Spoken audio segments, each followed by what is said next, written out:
What if one phone call could change your entire life? For Andy, a simple conversation with Ella's mother shattered years of pain and guilt and opened the door to a future he never thought possible. The talk with Ella's mother, the Dallas heat, usually oppressive weight, felt almost refreshing as Ella, Tanya, and Andy slipped into the cool embrace of the apartment complex's pool. It was blissfully empty, the kind of quiet solitude that amplifies laughter and makes every splash feel like a private rebellion against the mundane. They swam laps, played Marco Polo, and floated aimlessly, their worries dissolving in the chlorinated water. A lot of fun, the kind that leaves your muscles pleasantly tired and your spirits soaring. Eventually, the sun began its slow descent, painting the sky in fiery hues, and they decided it was time to retreat. Back in the cool apartment, they showered and changed, shedding the chlorine scent for the comfort of clean clothes. Settling onto the plush sofa, drinks in hand, the conversation flowed as easily as the water they'd just vacated. Andy, still buzzing from the swim, started with a story from the Texas State Fair. You guys wouldn't believe it, but I can't ever go to the state fair because I have no one to go with, and I'll see Alex, and Bobby having a good time. Ella frowned and felt sadness in her heart. The conversation drifted, as it often did with this trio, across continents and cultures. Andy, keen to learn more about the UK, asked Ella about her life in Stoke, specifically Newcastle upon Lyme. Ella sighed, a theatrical gesture. Oh, Newcastle upon Lyme. It's super rednecky, honestly. Really conservative, loads of religious people. She paused, a wry smile playing on her lips. My local church, everyone in town, goes there on Sunday. It's like a mandatory social event. Tanya nodded in agreement. And don't even get me started on the smell. She wrinkled her nose dramatically. Residents near that controversial landfill site in Staffordshire say a horrendous stench made the festive period intolerable. Stoke smells like rotten eggs, seriously. Ella shudded. She's not wrong. I have one positive thing about Dallas to say, though, she admitted, looking around the clean, modern apartment. It actually smells clean, but that's about it. Andy nodded, a thoughtful expression on his face. You know, that's true. Is clean smelling here. I have a feeling the Bay Area will smell even cleaner. Silence settled for a moment, punctuated by the clinking of ice in their glasses. Andy then cleared his throat. So, how about work tomorrow, unfortunately? What are you two planning for the next few days? Ella's face fell slightly. We're going back to the UK in 3 days. I was really hoping to visit the Bay Area before we left, but I guess that won't happen. Wait, Andy interjected, a flicker of an idea in his eyes. I know I have work, but you guys could still come. Seriously,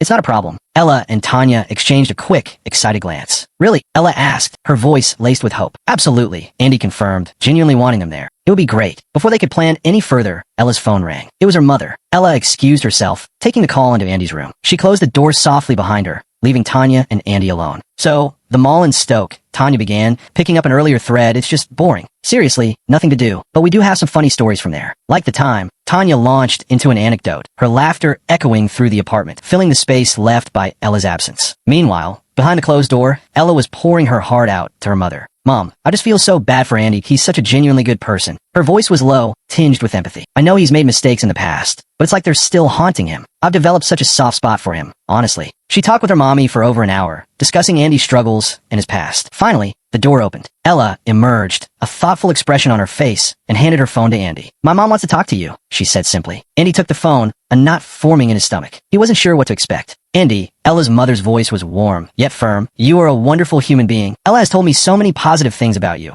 and talked to me about your past with Alex, Bobby, Josh, Charla, and a few others. Listen to me, you have changed a lot. You don't seem like the type of person Alex and Charla think you are. We all make mistakes, and some mistakes have irreversible consequences. I've been there. So has my husband. Maybe one day you can talk to my husband about this. He has lost friends in the past, and has been in your shoes many years ago. My point is, you seem like a loving and caring person. And those who refuse to see change and treat you like a crazy mentally ill person, they aren't your friends. They never were. Real friends stick by you no matter what. They don't set weird boundaries or say they're riding a bike when they aren't to avoid you. Real friends don't say cruel things to you and make you break into tears. Real friends don't lie to your face. Andy, these people were never your friends. Please stop thinking about them. Ella hasn't known you for long, but she really likes you and values you as her real friend. You have people who love and care about you. Stop focusing on the past. Focus on now and what you have now. Andy stood there. The phone pressed his ear, tears streaming down his face. Tears of pure, unadulterated happiness. It was as if a lifetime of invisible chains had just shattered. Oh, and please get out of Dallas, Ella's mother added, her voice softening slightly. You won't heal in that place. Too many areas with memories there. It's hard to heal in a city where there is underlying trauma and PTSD. Thank you, Andy choked out, his voice thick with emotion. Thank you so much. I needed this. You're so very welcome, she replied kindly. And don't tell Ella yet, but I decided to let her move to America if you're willing to sponsor her. Andy's eyes widened, a radiant smile breaking through his tears. Yes, I am. Tanya, who had been watching the exchange with growing curiosity, raised an eyebrow, a positive, knowing glint in her eyes. She sensed a secret, and it felt like a good one. When are you moving to the Bay Area? Ella's mother asked. In a week, Andy managed to say, his voice still a little shaky. Good.